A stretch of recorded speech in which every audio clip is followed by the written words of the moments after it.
মনে রাখবেন, কিছু কিছু দুষ্টজনের উপদ্রব আছে, আপনি খেয়াল করেন না। ঘরে ঘরে মানুষ এটা ফিল করছে না। বহু মানুষ হাহাকার করছে, আমরা রাকির নাম্বার দিয়ে রাকিদেরকে রেফার করে কুলাতে পারছি না।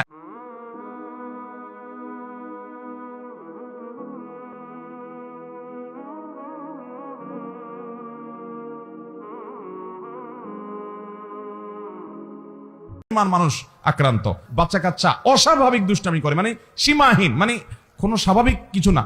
বুঝবেন দুষ্ট জিনের ভয়ঙ্কর প্রভাব ওর উপরে পড়ছে। আমি বুকে হাত রেখে বলতে পারি, আপনি আল্লাহর কুদরত যদি দেখতে চান সরাসরি, দুষ্ট জিনের উপদ্রব আছে যে বাসায়, সে বাসায় আপনি সূরা বাকারার তেলাওয়াত চালু করে দেন। আমি প্রায় বিভিন্ন জায়গায় বলি। আজকে গাড়িতে আসতে আসতে মুফতি সাইফুল ইসলাম ভাই সহ আমরা আলোচনা করছিলাম।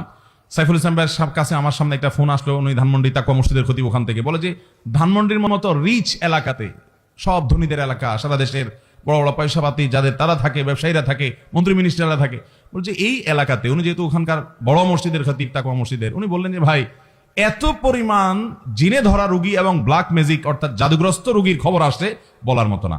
আমি বলি ভাই আমারও তো একই অবস্থা, আমার কাছে যত ফোন আসে দেশের একেবারে সর্বোচ্চ লেভেল পর্যন্ত এমন এমন কিছু পদাধিকারী ব্যক্তিদের তরফ থেকে ফোন আসে, রিকোয়েস্ট আসে যে কল্পনাও করা যায় না যে এই লেভেলের মানুষগুলো পর্যন্ত সাফার করছে খুব মানে জটিল ভাবে। ঘরে ঘরে দুষ্ট জিনের উপদ্রব মানুষ লক্ষ্য করে না। মনে রাখবেন, কিছু কিছু দুষ্ট জিনের উপদ্রব আছে, আপনি খেয়াল করেন না। যেমন কথার কথা, বাসায় বাচ্চা কাচ্চা অস্বাভাবিক দুষ্টামি করে, মানে সীমাহীন, মানে কোনো স্বাভাবিক কিছু না। বুঝবেন দুষ্ট জিনের ভয়ঙ্কর প্রভাব ওর উপরে পড়ছে। এবং অনেক রোগ আছে কিছু লোকের, দেখবেন যে এই রোগগুলোর কোনো ট্রিটমেন্ট করে কিছু হয় না, কোনো ডায়াগনোসিস হয় না, বহু চেক আপ টেস্ট, ডাক্তাররা আন্দাজ অনুমান করে বিভিন্নভাবে ট্রিটমেন্ট করেন, চেষ্টা করেন, কিন্তু কোনোভাবে ভদ্রলোক ভদ্র মহিলা সুস্থ হয় না। এরকম বহু রোগী রেখেছি আমি যে কোনোভাবে সুস্থ হয় না। এগুলোর বেশিরভাগ ব্ল্যাক ম্যাজিক এবং দুষ্ট জিনের রোগী। ঘরে ঘরে আমাকে সাথে সাথে জিজ্ঞেস করলেন ওনারা, মুফতি সাইফুল ইসলাম ভাই এবং আমাদের তানভীর ভাই ওনারা আছে, ওনারা জিজ্ঞেস করলেন যে ভাই এটা কেন হয়। আমি বললাম কেন হয়, জিন, দুষ্ট জিন অর্থাৎ শয়তান তার উপযোগী জায়গায় পাইলে সে সেখানে খুঁটি গাড়ে। আমাদের বাসা বাড়িগুলোতে হারাম এই পরিমাণ হয়, আপনি ইউটিউবে ওয়াজ শুনতে যান, শুরুতে আগে পান্ডা অ্যাডভার্টাইজ দিয়ে নিবে, এরপর আরো বিভিন্ন অ্যাডভার্টাইজ আসবে এবং মিউজিক আসবে, এগুলা চলবে। এই মিউজিক যেখানে থাকে সেখানে শয়তান আসবেই, আপনি এটা নিয়ন্ত্রণ করতে হবে। আপনার বাসায় বিভিন্ন প্রাণীর ছবি টাঙিয়ে রাখবেন, এখানে শয়তান আসবেই, রহমতের ফেরেশতা ঢুকেন, হাদিসে বলা আছে, এখানে আপনার এই অবস্থা হবে। ঘরে ঘরে মানুষ এটা ফিল করছে না। বহু মানুষ হাহাকার করছে, আমরা রাকির নাম্বার দিয়ে রাকিদেরকে রেফার করে কুলাতে পারছি না, এই পরিমাণ মানুষ আক্রান্ত। বাঁচবেন কিভাবে আমি সব জায়গায় বলার চেষ্টা করি ভাই আমার। নাম্বার 1, গুনাহমুক্ত বাসা করেন, বাসা বাড়িতে গুনাহ করবেন না, এগুলো থেকে বাঁচান বাসা বাড়িকে। সবচেয়ে বড় কারণ হলো, দ্বিতীয় নাম্বার যেটা বলবো সেটা হলো, আজ কোরআন তেলাওয়াত আমাদের বাসা থেকে উঠে গেছে। আমরা এখন বড় জোর ইউটিউবে একটু তেলাওয়াত চালাই দেই। আল্লাহর কসম করে বলছি, যেই বাসায় কোরআন তেলাওয়াত নিয়মিত হয়, আওয়াজ করে, শব্দ করে, ওই বাসায় ব্ল্যাক ম্যাজিক দুষ্টজিন থাকতে পারে না। আপনি যদি মিরাকল দেখতে চান ভাইরা আমার, আমি বুকে হাত রেখে বলতে পারি, আপনি আল্লাহর কুদরত যদি দেখতে চান সরাসরি, দুষ্ট জিনের উপদ্রব আছে যে বাসায়, সে বাসায় আপনি সূরা বাকারার তেলাওয়াত চালু করে দেন, জোরে জোরে তেলাওয়াত করেন, নিজে না পারলে অডিও চালু করে দেন। আমি নিজের চোখে বহুবার দেখেছি যে অস্বাভাবিক আচরণ বাচ্চাদের, এটা সেটা, রুকিয়া চলছে, তেলাওয়াত চলছে, ভালো হয়ে গেছে।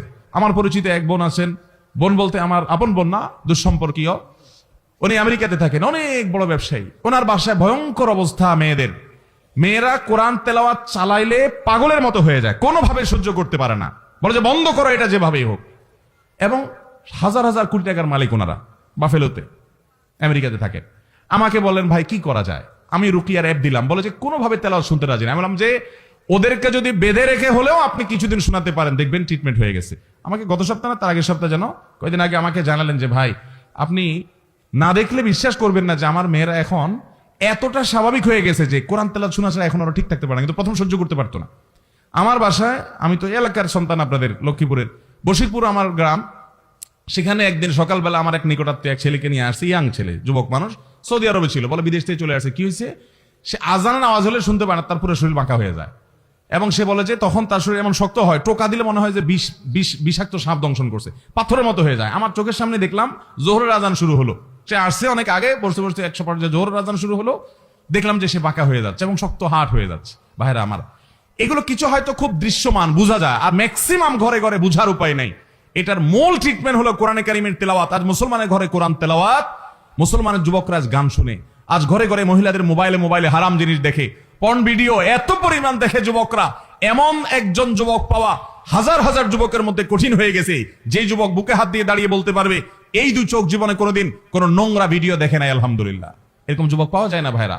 চ্যালেঞ্জের ব্যাপার, জীবন ধ্বংস হয়ে যাচ্ছে, সব জাহান্নামের দিকে দৌড়াচ্ছে, আপনাকে বিকল্প পথে যেতে হবে। শয়তানি থেকে, বাসাবাড়ি থেকে নিজেকে বাঁচাতে চান, এবং আত্মীয় স্বজনরা অনেকে উপকার করতে গিয়ে খুনকারের কাছে যায়, খুনার কাছে যায়, আপোষের তাবিজ নেয়, এটা করে সেটা করে, এগুলা বেশিরভাগই ব্ল্যাক ম্যাজিক এবং কালো জাদু, এগুলো ধ্বংস করে দেয় মানুষের জীবনকে। এগুলো থেকে বাঁচার জন্য দ্বিতীয় আমল হলো কোরআন তেলাওয়াত করবেন, বাসায় কোরআন তেলাওয়াত চালিয়ে রাখবেন। নাম্বার 3, আপনাকে তৃতীয় যে আমল করতে হবে, আমি সব সময় বলি, বাসায় ঢুকতে বিসমিল্লাহ বলে ঢুকবেন, বাইরে হতে বিসমিল্লাহ বলে। বিসমিল্লাহ বলা ছাড়া বাচ্চাদেরকেও ঢুকতে দিবেন না, কাজের লোককেও ঢুকতে দিবেন না। ঢুকলে আবার বাইরে হওয়া, বিসমিল্লাহ পড়ে আবার বিসমিল্লাহ পড়ে ঢুকো। হাদিসে আসছে কেউ বাসায় পড়তে বিসমিল্লাহ পড়ে ঢুকলে তার সাথে শয়তান ঢুকতে পারে না, প্রত্যেকের সাথে শয়তান থাকে, ওইটা ঢুকতে পারে না। আর যদি বিসমিল্লাহ ছাড়া ঢুকে, তাহলে শয়তানের সাথে সাথে ঢুকে পড়ে। খাওয়ার সময় বিসমিল্লাহ, সব কাজে বিসমিল্লাহ পড়বেন। এভাবে আরো বিভিন্ন আমলের মাধ্যমে এই উপদ্রব থেকে বাঁচবেন। ব্ল্যাক ম্যাজিক থেকে বাঁচার জন্য সৌদি আরবের সাবেক গ্র্যান্ড মুফতি শেখ আব্দুল আজিজ বিন আব্দুল্লাহ বিন বাজ রাহিমাহুল্লাহ একটা চমৎকার আমল দিয়েছেন, সারা পৃথিবীতে রাখীদের কাছে জনপ্রিয় আমল। কিছু পানির মধ্যে কিছু বড়ই পাতা, নির্দিষ্ট কিছু সূরা পড়ে, এটা লম্বা প্রসেস আছে, এটা দিয়ে গোসল করলে নিয়মিত ব্ল্যাক ম্যাজিকের প্রভাব কেটে যায়।